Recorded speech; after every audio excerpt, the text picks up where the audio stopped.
Yes, dear. Yeah, what do you think about Clout? So Clout is an interesting company to me. I've not done a lot of homework on it. You know, my intuition is looking at some of the numbers I've seen. I know that the numbers don't make sense to me. I wonder if there's 3 or 4 core principles. Like, if you're not a big person that gets retweeted, I have a feeling you don't have a great Clout score. So I think, you know, it depends on how you play it, right? I mean, I think from what I've seen, the scores haven't made a whole lot of sense to me compared to some of the stuff that I've seen of people being able to move the dial and sell products. I think the ultimate Clout is like, who can sell a product, right? But I guess we were talking before about Nielsen and numbers and the quantification of things. Yep. And as soon as I saw Clout and looked up my own score in Clout, it was like, oh my God, this is such a gaming thing. Yeah. This is like trying to get the biggest score. You might. So Clout, for everybody who doesn't know, Klout, is a service that gives you a score and tells you how influential you are by their own algorithm, I assume. I've done very, very little homework on it because I feel like it's so early for that. That, you know, that being said, there is going to be better numbers than just how many followers somebody has. The data will get smarter. I definitely think that internet data has a chance of being dramatically more smart than when Nielsen sends surveys to people and asks them what they watched. You know, I mean, come on. You know, like, so the thought of Clout has a shot, but I really hope it doesn't just come to, like, who's the most influential people, right? I don't want this to just be a celebrity culture. I actually can go in the total other way. I want, as a matter of fact, when I talked to Kristen, originally she showed me a bunch of people that have spent a lot of money. Then we talked about people that who spent a lot of money, who haven't been spending money lately, right? What happened? And then I said to her, you know what? How about the silent majority? Not your biggest ballers, and not your squeakiest wheels who complain about everything. How about that massive amount of people in the middle, that silent majority that come into your store, that support your business, that, you know, doesn't hit the side one way or the other, but you have data and you can do the right thing by. And so the only thing that scares me about, one, I think Clout's thesis, the concept of figuring out who's influential and more data, the web has better, cleaner data than the real world. How do you know if somebody's consuming your business? New York Magazine's going to have a real tough time convincing me that somebody's consuming my ad on page 136. I mean, how? What, are they spying on every human being and telling me? I mean, they don't have it. Whereas the web is spying on everything. We know everything. You know everywhere you go. And so I like the concept of that.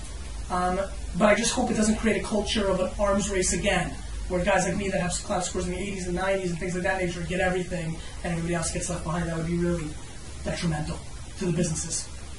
Yes, dear.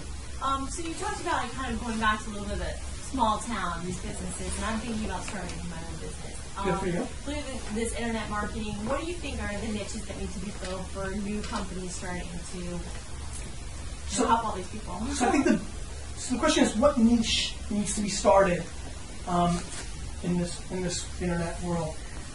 I think the niche that you need to fill is the one that you're most into, right? I mean, I hate niche filling.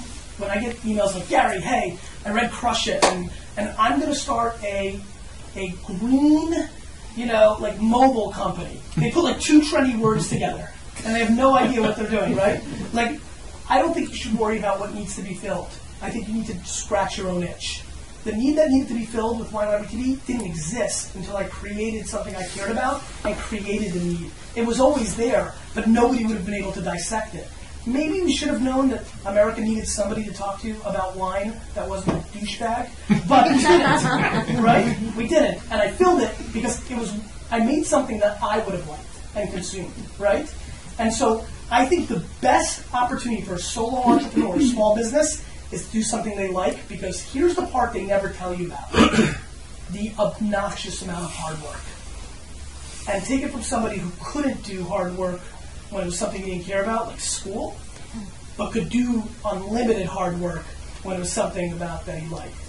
And so I don't think anybody has a real shot of building something really substantial or even super solid without a passion. You know, you may not be passionate about what you sell, you might be operationally passionate.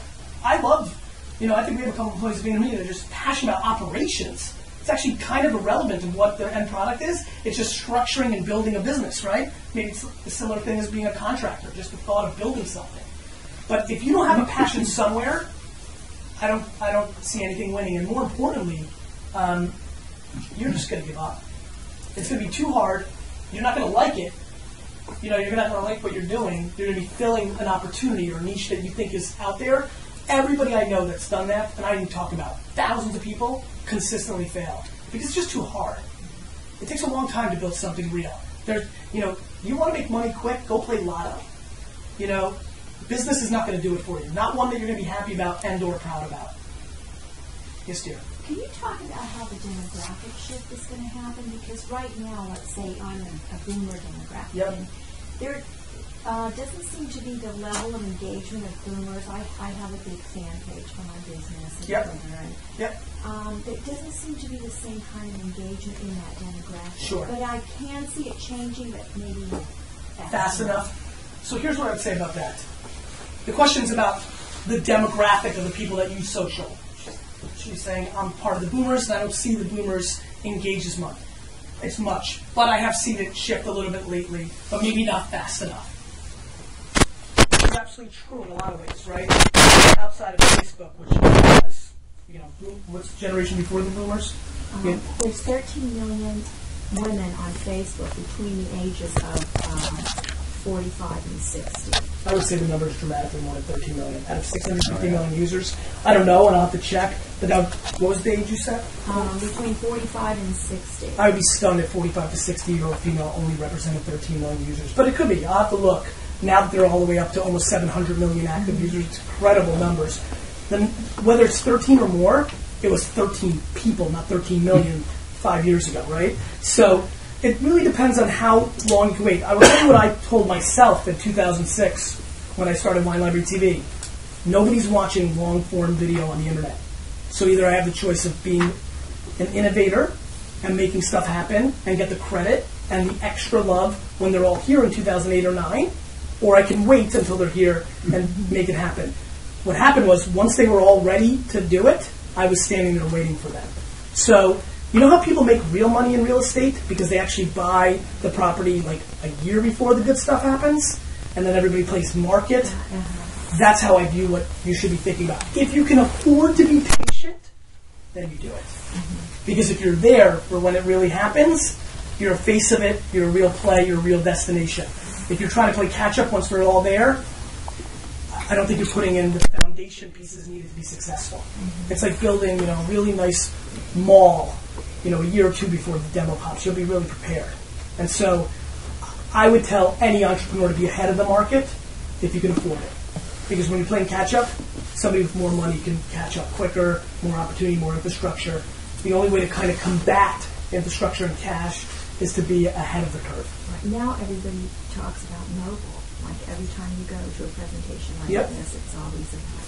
Mobile's super important, but mobile's just an extension. What goes on Facebook.com through a PC, that engagement can happen on mobile. Don't get excited about the platforms. Understand about the relationships. How many of you have ever lived somewhere for more than 10 years and then moved to a different state? Raise your hand. So you guys will understand this a little bit more. When people ask me, well, wait a minute, but now it used to be MySpace, and now you're talking mobile. What's that Bongo thing? I mean, they all get all really scared. And I tell them the same thing. I'm like, when you moved from a city you lived with for 10 years and then you moved out, you still have those relationships.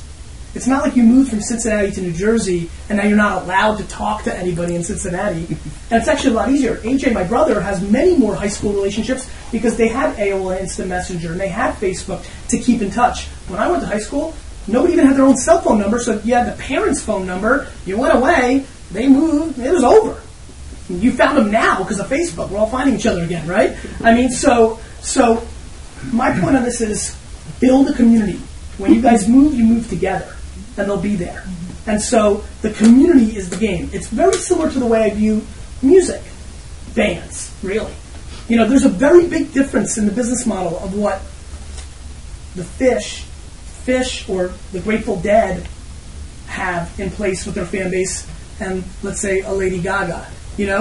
These guys like Fish and the reason Grateful Dead was so successful is people were over the top. It was community to the highest level. People went to 74 shows, not just one. They followed them, right? That's why they have big business. Dave Matthews is starting to create a very similar business model. These guys are generational. It's like the parents, and now the parents are having kids, and it's scary for me to think that Dave Matthews is in a place where kids get because he blew up when I was in college, but that's what's happening. Right? There's some of my friends that had kids a little bit younger, than I did.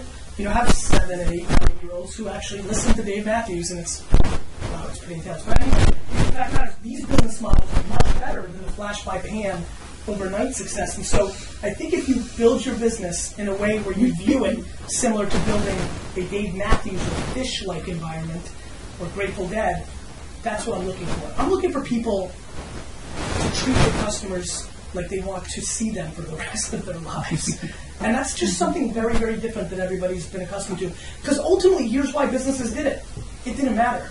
100 or even 1,000 unhappy customers didn't move the needle. Companies feel that still now. It just doesn't mean enough. It's an afterthought.